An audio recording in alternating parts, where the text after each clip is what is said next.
Hey guys, here today talking about that graphic organizer that I passed out last week. That's what we're going to get work on filling out today, hopefully to get our thoughts and our ideas organized so we can write this paper quickly and efficiently and in an organized fashion. So first thing that we got to start off with is making sure that we have a good and working thesis. That was your homework for over this weekend, to have this thesis at least to be a workable statement. I'll read what mine came out to be. It's not perfect yet, but it's going there.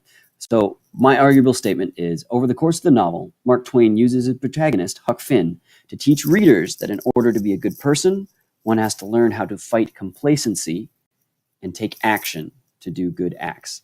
Again, I don't really like the action and acts bit, but I can work with that as I'm writing the rest of my paper.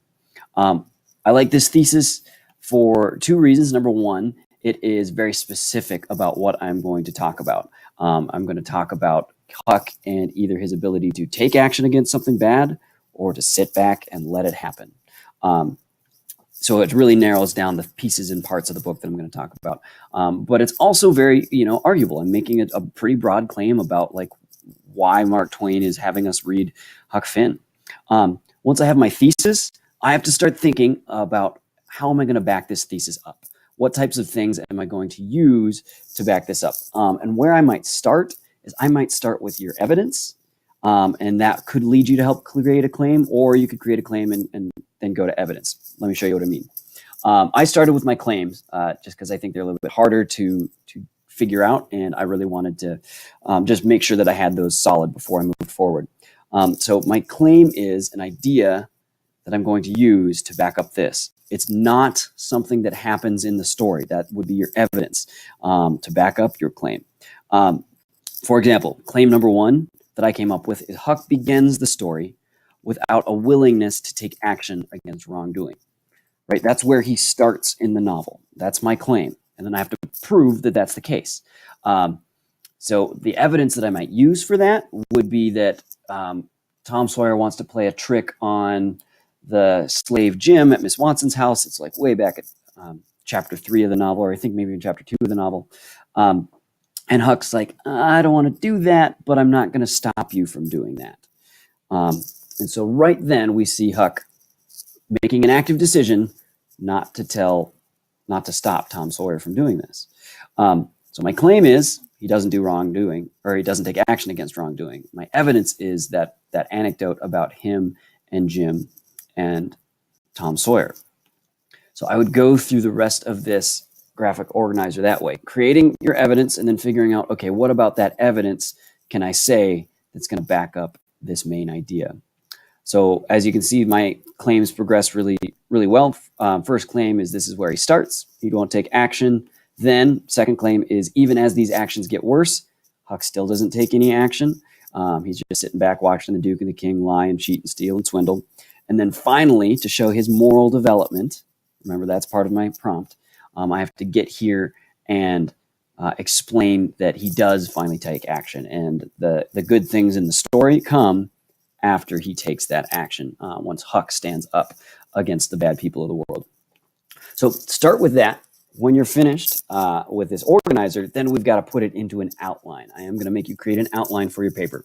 To do that, head over to Google Classroom, and you guys are going to open up a document called the Huck Finn essay document that I've created for you. It will look something like this. And you're going to have to fill in all of the MLA formatting here. So your last name, your heading up here, your title. This is where you're actually going to start typing the essay. And then if you scroll down to the next page, it says essay outlines. And we haven't done introductions yet. So obviously I'm going to want you to start with maybe your thesis and then your body paragraphs. And just take those main ideas. I would write your claim up here. So claim doesn't have to be long. Huck starts the novel off being complacent. Reasoning would be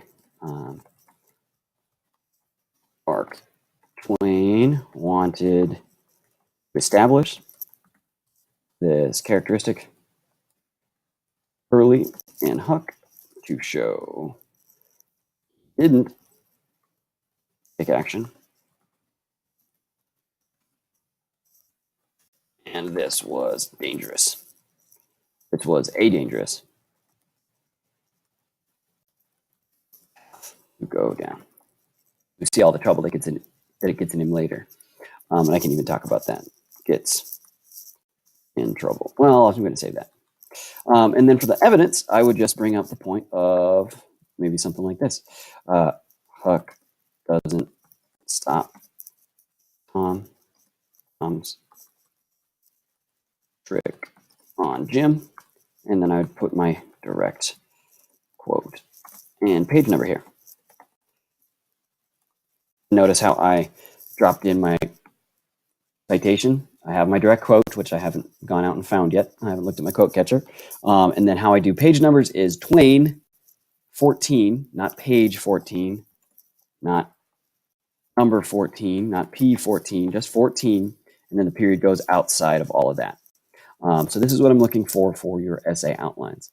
I've got you started here. You're going to have to fill out the rest of it using this outline function. So if you've never used an outline before, anytime you press enter, gives you another number, but say I don't want to put in any of these small Roman numerals anymore.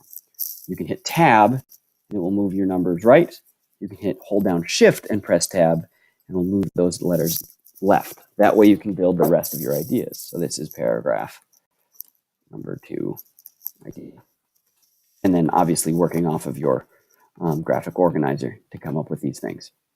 All right, let's get started on this today. We'll finish up working on our outlines tomorrow so we can actually just write our paper all next week. Good luck, folks.